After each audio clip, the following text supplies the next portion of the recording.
mengambil sikap untuk berdoa. Silakan untuk ketua kelas memimpin doanya.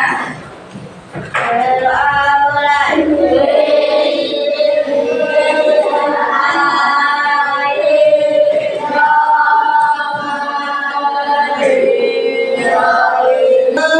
Siapa aja yang belum masuk ke kelas? Semua. Masuk. Fatir ada? Coba angkat tangannya Fatir. Tangan yang bagus. Muhammad Rafa. Alda. Pasir semuanya ya. Kelas keempat. Iya. 1, 2, 3. Tepuk 1, tepuk 2, tepuk 3, tepuk 4,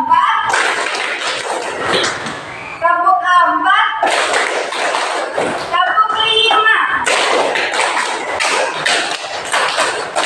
tepuk 5 2 kali.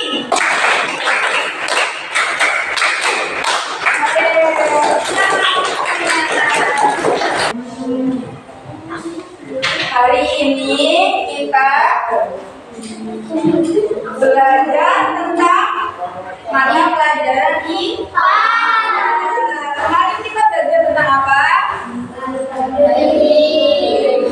Mata IPA-nya tentang ciri-ciri makhluk hidup. Jadi anak-anak, kita belajar tentang bagian-bagian tumbuhan dan fungsinya serta proses fotosintesis faktor yang mempengaruhinya. Jadi tujuan belajar bagian ini adalah mengidentifikasi bagian-bagian tumbuhan dan fungsinya. Jadi mengelompokkan apa bagian-bagian tumbuhan dan fungsinya.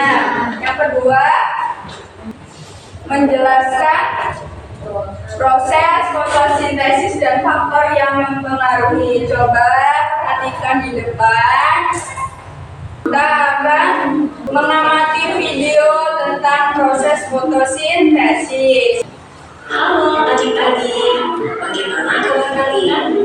Semoga kita semua senantiasa diberikan kesehatan dan juga semangat dalam menuntut ilmu. Pada video sebelumnya, kalian sudah belajar mengenai bagian-bagian tumbuhan beserta dengan fungsinya.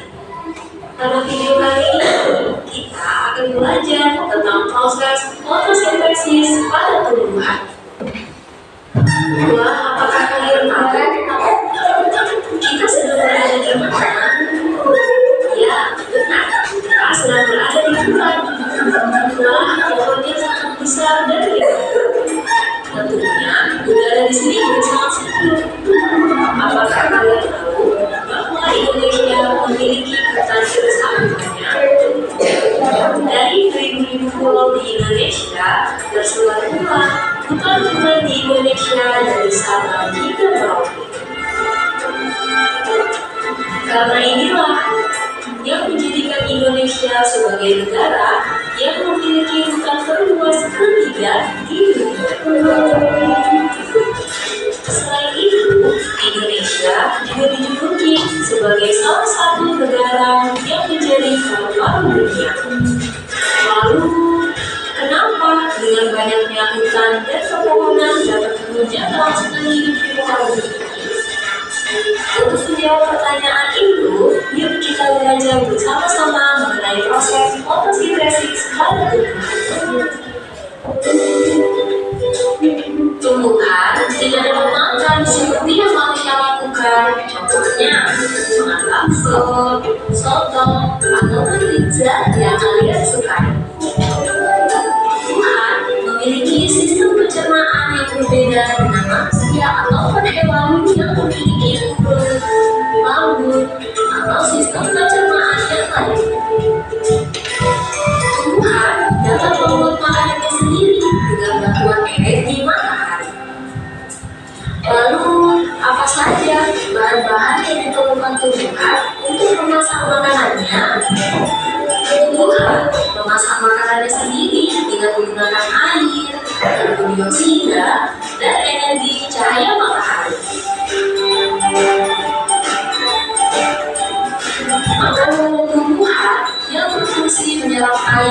mineral dari dalam tanah diangkut melalui batang hingga sampai ke daun. Pada daun inilah terjadi proses memasak makanan. Kemudian ada karbon dioksida. Karbon dioksida menjadi salah satu bahan yang penting dalam pembuatan makanan. Karbon dioksida banyak dikeluarkan oleh manusia dan hewan yang kemudian diserap oleh daun melalui pori-pori. Pori-pori kecil yang ada di daun inilah yang disebut dengan stomata. Stomata ini terletak pada bawah daun. Di dalam daun juga terdapat zat hijau daun atau yang disebut dengan klorofil. Klorofil ini berfungsi untuk menangkap sinar matahari, kemudian menggunakannya untuk mengubah air dan karbon dioksida menjadi zat gula dan oksigen. Proses inilah yang disebut dengan proses fotosintesis. Hasil dari proses fotosintesis ini adalah zat gula dan oksigen. Zat gula digunakan oleh tumbuhan untuk memenuhi kebutuhan makanan dalam tumbuhan. Lalu, oksigen akan disebarkan ke udara bebas melalui stomata, dan udara tersebutlah yang biasa kita hirup setiap hari. Sekarang kita sudah tahu bagaimana proses fotosintesis pada tumbuhan yang mempunyai peran sangat penting bagi keberlangsungan hidup manusia dan juga hewan. Kita tidak bisa hidup tanpa adanya tumbuhan. Semua makanan yang kita makan dan juga kesehatan yang kita hidup berasal dari tumbuhan. Jadi apa yang dimaksud dengan tumbuhan dan bagaimana proses fotosintesis itu terjadi? Siapa yang tahu? Bisa tunjuk tangan. Angkat tangan. Jadi pengertian tumbuhan adalah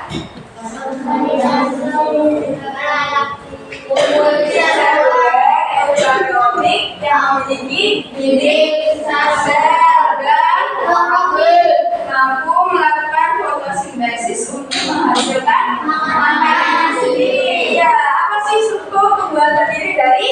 Akar, batang, daun, buah, dan biji. Jadi masing-masing dengan fungsi yang berbeda dalam mendukung kehidupan tumbuhan. Jadi ini bagian fungsi tumbuhan. Coba lihat, perhatikan di depan. Dari batang itu ini ya dapat mengangkut, fungsinya yaitu mengangkut air dan nutrisi dari akar ke daun, menyalurkan hasil fotosintesis ke seluruh tubuh serta menyimpan cadangan makanan seperti kentang dan ubi dalam mengangkut nutrisi. Ini bagiannya akar ke daun, jadi dia ke atas ini. Paham? Yang kedua yaitu akar. Ini gambarnya berfungsi menopang tumbuhan, menyerap air dan nutrisi dari dalam tanah dan menyalurkan ke bagian lain, menyimpan cadangan makanan seperti sikom dan wortel. Siapa berfungsi untuk makan. Habis itu daun, tempat terjadi proses fotosintesis, tempat keluarnya uap air dan oksigen. Bunga. Oh ya, kenapa kok daun itu warnanya hijau? Ya betul, karena mengandung klorofil. Coba amati itu. Kebanyakan ya, berarti ya lanjut, bunga. Ini bunga sebelum berbuah seperti mangga itu kan ada bunganya ya. Habis bunga jadilah Buah. Ini contohnya ini buahnya, ini buahnya. Bunga berfungsi sebagai alat berkembang biakan tumbuhan. Selanjutnya yang terakhir buah. Buah itu berfungsi menyimpan cadangan makanan, membungkus dan melindungi biji, memancar biji agar terus berluas.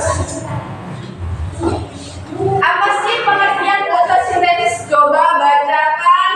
Rafi. Oh, Al-Fariji, coba baca. Yang keras. Fotosintesis adalah proses tumbuhan hijau atau beberapa bakteri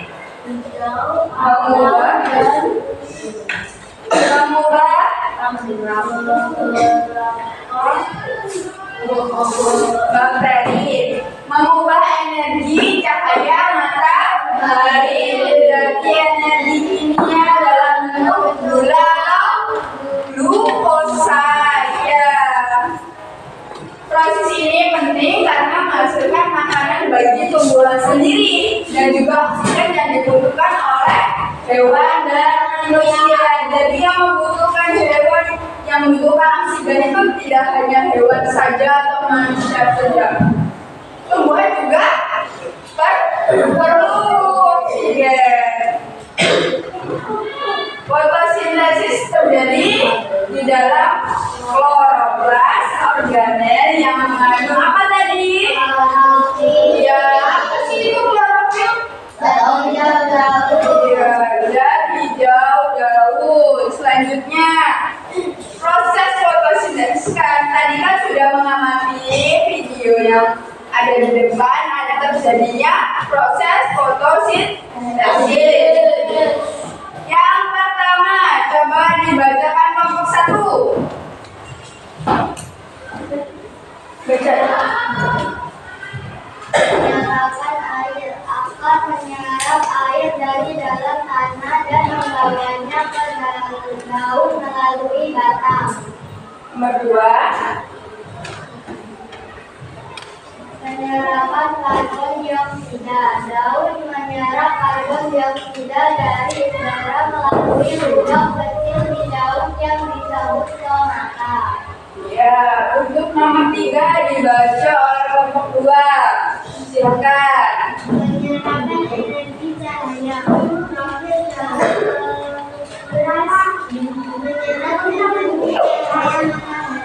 Yang nomor 4 coba kelompok 4 dibaca. Perubahan energi cahaya diubah menjadi energi kimia dalam bentuk glukosa. Ya, nomor 5 baca lagi. Produksi oksigen. Oksigen dilepaskan ke udara melalui fotosintesis. Ya. Nomor 6 kelompok 3. Coba silakan dibaca. Nomor 6. Ya. penggunaan gelombang. Gelombang digunakan hewan sebagai makanan untuk tumbuh dan berkembang. Selanjutnya kebutuhan tumbuhan fotosintesis seperti cahaya matahari, air, dan unsur cahaya matahari itu adalah energi dari cahaya matahari digunakan untuk mengubah air dan karbon dioksida menjadi glukosa dan oksigen. Apa sih fungsi air? Air itu diserap oleh akan apa? Tumbuhan dari tanah dan diangkut ke daun melalui sistem pembuluh yang disebut silem. Karbon dioksida berfungsi diambil dari udara melalui stomata, yaitu paru-paru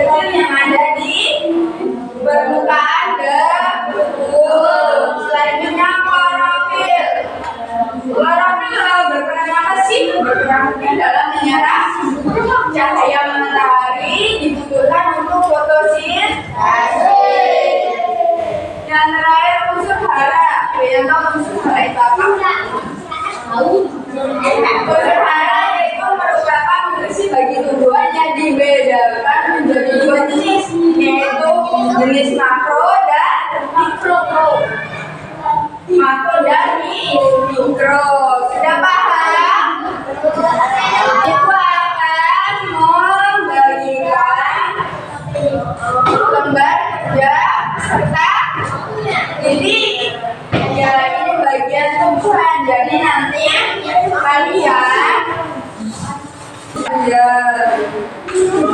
lainnya dia emas coba itu yang malu ya ini depan menuliskan bagian tumbuhan di salah satu di salah satu aja.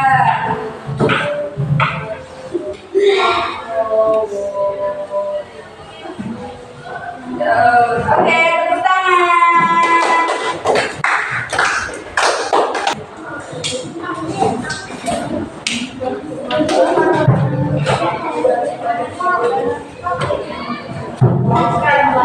Yang mana yang belum?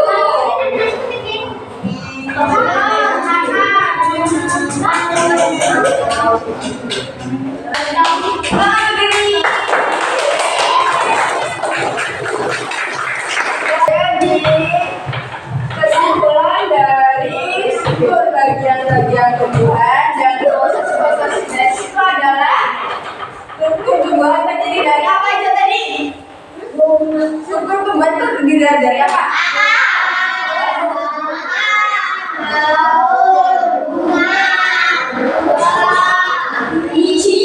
Jadi ada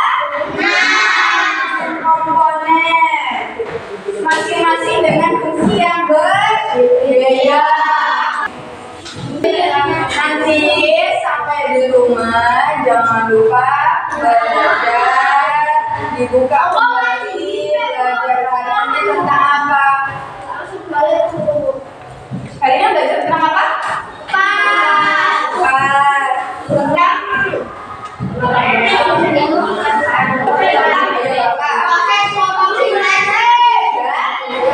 struktur bagian tumbuhan.